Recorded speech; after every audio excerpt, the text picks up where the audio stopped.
আমি তো কিছুই পারি না, আমার বন্ধুরা সব পারে, ওরা বিশ্ববিদ্যালয়ে চান্স পেয়ে যাবে, আমি পাবো না, এরকম চিন্তা ভাবনা হয়। এখন আমি কি করব? তোমাদের মধ্যে একজন এরকম কমেন্ট করেছো।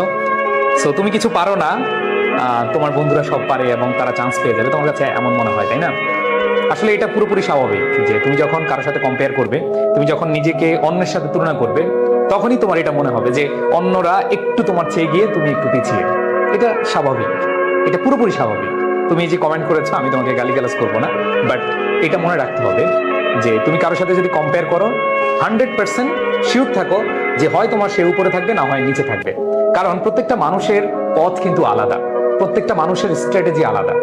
সো তুমি কারোর সাথে কম্পেয়ার করতে গেলেই নিজেকে হীনমন্যতায় ভোগাবে এবং একটা সময় মনে হবে যে তোমার ধারে কিছু সম্ভব না, এবং তোমার সম্ভাবনা, তোমার যে শক্তি, এই শক্তিটাও তুমি হারিয়ে ফেলবে। তো আমি এই ক্ষেত্রে তোমাকে অবশ্যই বলবো যে কমেন্টটা করেছো, প্রথম কথা হচ্ছে তোমার আত্মবিশ্বাসের অনেক বেশি অভাব রয়েছে, তুমি আত্মবিশ্বাসহীনতায় ভুগছো। তুমি আসলে কি, তুমি কি পারবে না না পারবে সেটা অন্যের সাথে তুলনা করে তোমার আত্মবিশ্বাসটাকে নষ্ট করে দিচ্ছ। তো আমি প্রিয় শিক্ষার্থী তোমাকে অবশ্যই অবশ্যই বলবো যে যে কোনো পরিস্থিতি মোকাবেলা করার জন্য তোমাকে আগে যে কাজটা করতে হবে সেটা হচ্ছে তুমি কি চাচ্ছ, তুমি যেটা চাচ্ছ সেটা তুমি অ্যাকুয়ার করার জন্য তোমার সর্বোচ্চটুকু দাও।